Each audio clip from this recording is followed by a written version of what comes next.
আছে মা এত বাবা সেজেছে বলে তার জন্য এই সাজাতে মানে আমাদের দম ফাটিয়ে দিয়েছে। তারপরে সাজগোজ করিয়ে আবার নিয়ে যাচ্ছি, মা দেখে বলছে বাবাকে কি করতে বিয়ে দিয়ে দিবি একটা। আর বাবা শুনে সে কি মন থেকে হাসি, দেখো তোমরাও দেখো। আর তারপরে বলতে যাবো না, ভাবতে সত্যি সত্যি বলতে মনে হয় দিয়ে পাঠিয়ে দিবি ওই মেয়ের বাড়ি, আর এখানে দিয়ে আসবি না। দেখো কি হাসি, দেখো মন থেকে হাসি, দেখেছো? তাই তো, এই হাসি এমনি সময় পাওয়া যায় না। এখানে আর আসতে হবে না, ওইদিকে চলে যাবে যেদিকে বিয়ের বাড়ি। হ্যাঁ তোমাকে ঘর জামাই থাকতে বলছো বাবা? হ্যাঁ থাকবে, দিয়ে আসবো। তাই যাবো। ওই দেখো চলে যাবে। ভাবছে আমি যে ইয়ার্কি মারছি তো, ভাবছে সত্যি সত্যি মানে বিয়ে দিয়ে তারপরে পাঠিয়ে দেবে আর কি। তাই বলছে আমি আর যাবো না, জামা প্যান্ট খুলে দিচ্ছিল এক্ষুনি। আজকে প্রচুর বৃষ্টি হয়েছে চারিদিকে, কি হয়েছে বাবা? তাহলে তুমি যেতে পারবে না তো, তাহলে কি করবো? একটা নৌকা ভাড়া করবো নাকি?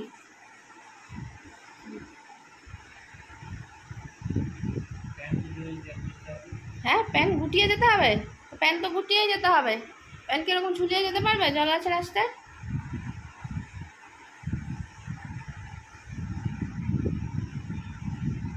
রেডি হয়েছে, বেরোয় এবার, বেরোয়, চলো। তারা কিন্তু তোমাকে বলেছে কিন্তু দিয়ে আসতে, হ্যাঁ দিয়ে যাই না কিন্তু দিয়ে আসবি।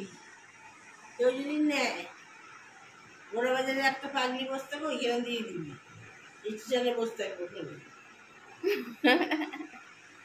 কালকে ফুল সজ্জা জামা কাপড় মিষ্টি দিয়ে দিয়ে পাগল হয়ে গেছে, যাও না?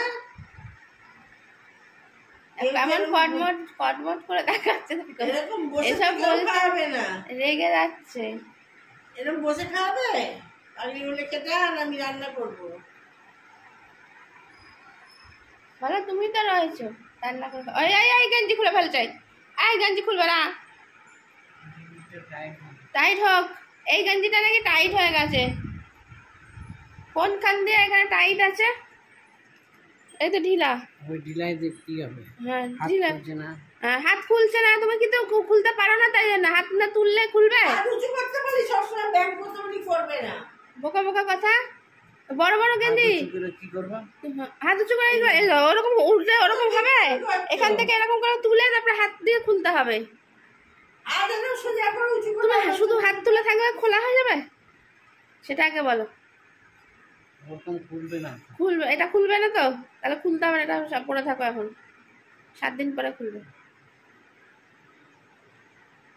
তোমাকে আজকে বড় গেঞ্জি কিনে দাও, বড় গেঞ্জি তো পা পর্যন্ত হয়ে যায়। 40 সাইজ বলে দিয়েছি। এইটুকুনি মানুষ 40 সাইজের গেঞ্জি প্যান্ট পরবে না তো। দেরি করছি না, দাঁড়াও, সময় হয়নি, যাচ্ছি না। তুমি সেজে গুজে রেডি? তুমি রেডি হয়ে গেছো? সেন্ট টেন্ট মেখেছো? দিয়েছি, ভুলে গেছি। আর কিছু মুখে টুকে কিছু মাখবে? না, ভালোই তো সেজেছে। হ্যাঁ ভালোই তো লাগছে, বলো। দেখো বলে যে আমার জামা প্যান্ট নেই, আমি কোথায় যাবো? এই দেখো জামা প্যান্ট পরেনি, ভালো লাগছে না, কত সুন্দর গেঞ্জি পরেছে। এই মাথা চুলকাচ্ছে, কিছু একটা বুদ্ধি বার করছে। চুল আসলেও নি, চুল আসে না, চুল কোথায়? চুল আসবে না না, চুল আছে, আছে আছে, আজনো যাবে।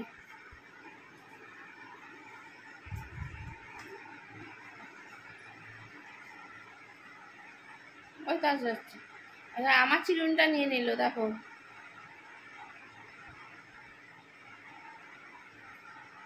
একটাও চিরুনি ধোবো না, এবার যে যা চিরুনি দিয়ে নেবে সব।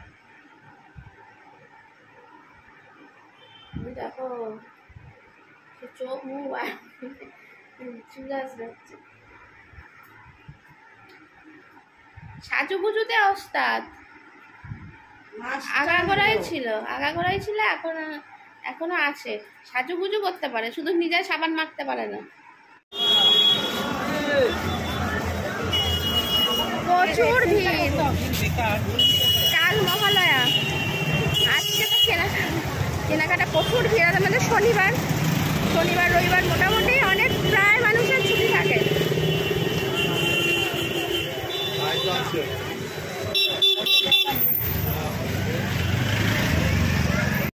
বাজারে গেছি আর আমার জন্য কিছু কিনবো না তা কি করে হয়। ক্লিপ দেখে আমার তো খুব ইচ্ছা করছিল যে ক্লিপ নেওয়ার জন্য, কিন্তু বাবাকে ছেড়ে মানে হাত ছাড়তেই পারছি না, কোথায় এদিক ওদিক চলে যাবে। আর এত ভিড় যে হাত ছেড়ে পাশে দাঁড় করাবো, তারপরে আর ঘুরে হয়তো দেখতেই পাবো না। কারণ কালকে যেহেতু শনিবার ছিল, প্রচুর ভিড় হয়েছে। আর নিয়ে গেছি বাজার কলকাতা আপনাদের এখানে মানে দমদম ক্যান্টনমেন্টের নতুন ওপেনিং হলো, কিন্তু কালেকশানগুলো আমার মনে হলো কোথাও একটা ফিকে আছে, মানে আমার ঠিক ভালো লাগেনি দাম হিসাবে।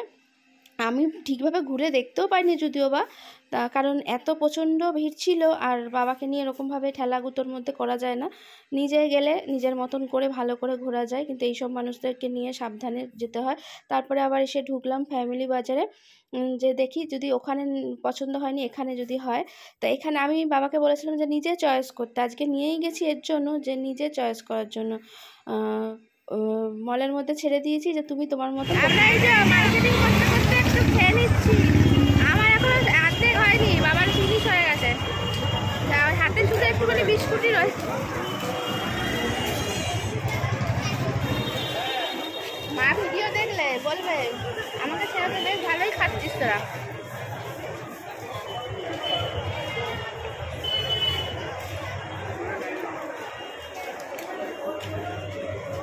দুঃখের বিষয় এত গরমে আইসক্রিম নিয়ে যাওয়া যাবে না। এবার ঢুকবো যশোদা, কারণ ফ্যামিলি বাজার থেকে নিয়েছি, কিন্তু এখান থেকে আরও কিছু জিনিস নেওয়ার আছে। নিয়ে ঠিয়ে ব্যাস শপিং প্রায় কমপ্লিট, দেখতেই পাচ্ছ। বাবার হাতে ব্যাগ ধরিয়ে দিয়েছি, এবার কিছু খাওয়া দাওয়ার পালা। খেতে তো হবে, পেট পুজো করতেই হবে। পুজোর আগে পেট পুজো মানে সবার আগে পেট পুজো না করতে পারলে কিছুই হয় না, মানে মন টন ঠিক থাকে না। পেটটাই আমাদের আসল। এই যে খাবারের সামনে বসে আছি, কিন্তু এখনও আমাদেরটা হয়নি বলে বাড়ি নিয়ে যাব। এখানে বসে খাওয়াটা অসম্ভব, প্রচণ্ড গরম, লোভ সামলানো যাচ্ছে না। তাই জন্য আগে খেয়ে নিই, পরে কথা বলবো, ঠিক আছে? গরমে গরম বাড়িতে নিয়ে চলে এসেছি, এখন সবাই মিলে বসে খাবো। বাড়িতে একটু সস টস দিয়ে আমি টমেটো সস নেব।